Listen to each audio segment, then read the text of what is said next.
गाई कि करे मलिनिया सिंगार हो साटेले टिकुली लाल हो कि करे मलिनिया सिंगार हो साटेले टिकुली लाल हो कि भगती में सारा भगता कुल लागता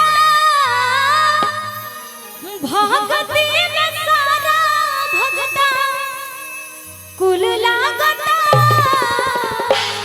हमनिया बात सुनबो बोली कि माई के रेड कलर के चुनरिया अब ब्यूटीफुल लागता।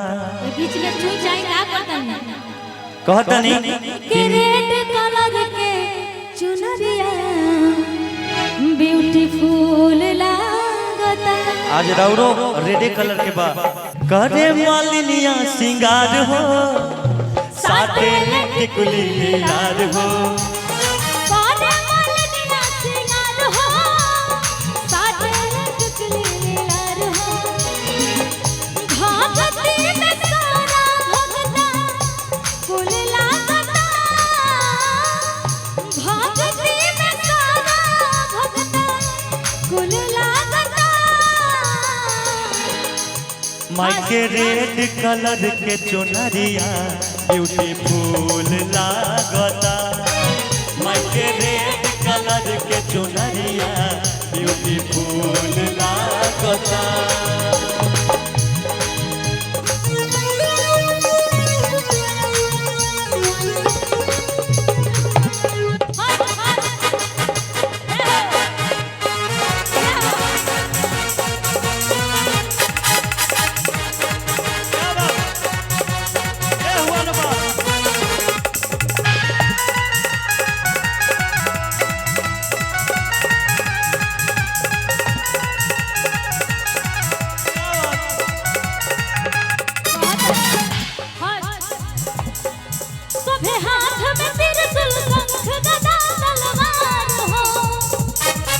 मुस्कात बारी शेर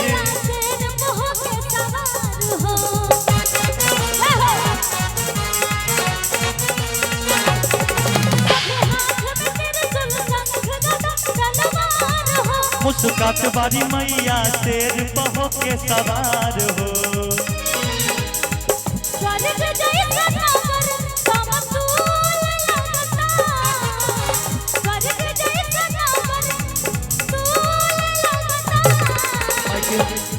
माई के रेड कलर के चुनरिया ब्यूटीफुल लागता। माई के रेड कलर के चुनरिया ब्यूटीफुल लागता।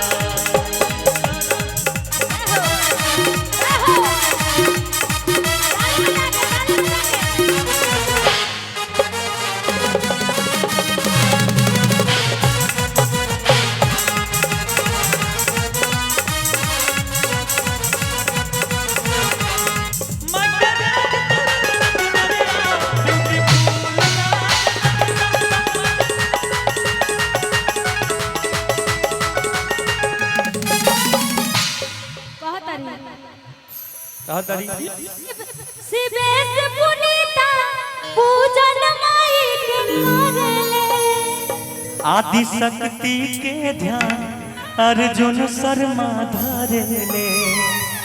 ये बहुत अच्छा भजन लिखले बानी अर्जुन शर्मा जी बहुत अच्छा भजन लिखे हैं।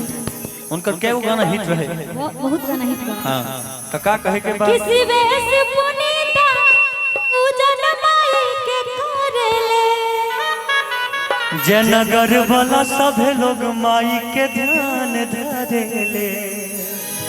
कि हो घटा जगराता सभे सुन के जागता। बिक्कू साउंड ऑपरेटर जहां कहीं भी हो कृपया मंच के नीचे आगे कि हो घटा जगराता सभे सुन के जागता। कि माई के रेड कलर के चुनरिया ब्यूटीफुल लागता। माई के रेड कलर के चुनरिया ब्यूटीफुल लागता। आए हर साथे टिकुली लाल हो बाजे मलिनिया सिंगार हो साथे ले टिकुली लीलार हो भक्ति में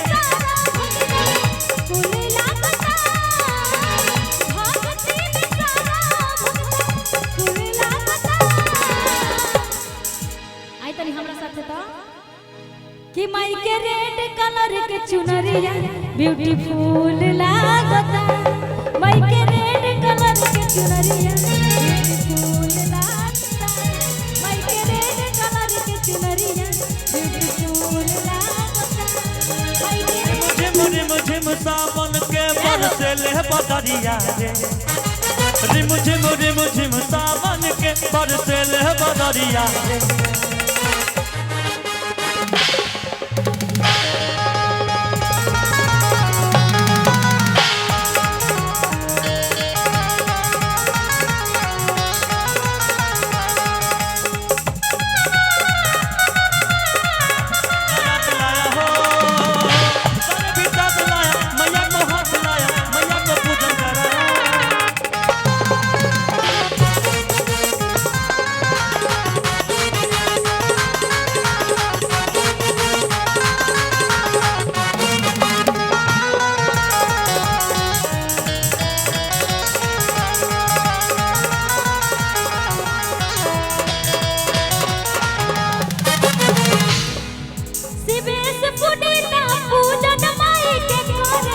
आदि शक्ति के ध्यान जय नगर वाला लोग धरे ले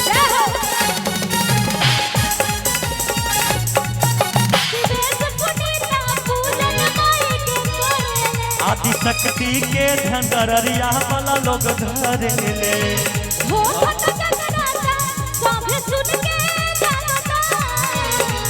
हो खत जगराता सब सुन के गाता माई के रेड कलर के चुनरिया ब्यूटीफुल लागता माई के रेड कलर के चुनरिया ब्यूटीफुल लागता काहे मलिनिया सिंगार हो साथे ले टिकुली लीलार हो काहे मलिनिया सिंगार हो साथे ले टिकुली लीलार हो भक्ति में सारा भगता फूल लागता भक्ति में सारा भगता फूल लागता माई के रेड कलर के चुनरिया ब्यूटीफुल लागता माई के रेड कलर के चुनरिया ब्यूटीफुल लागता माई के रेड कलर के चुनरिया ब्यूटीफुल लागता रेड कलर के चुनरिया ब्यूटीफुल लागता माई के रेड कलर के चुनरिया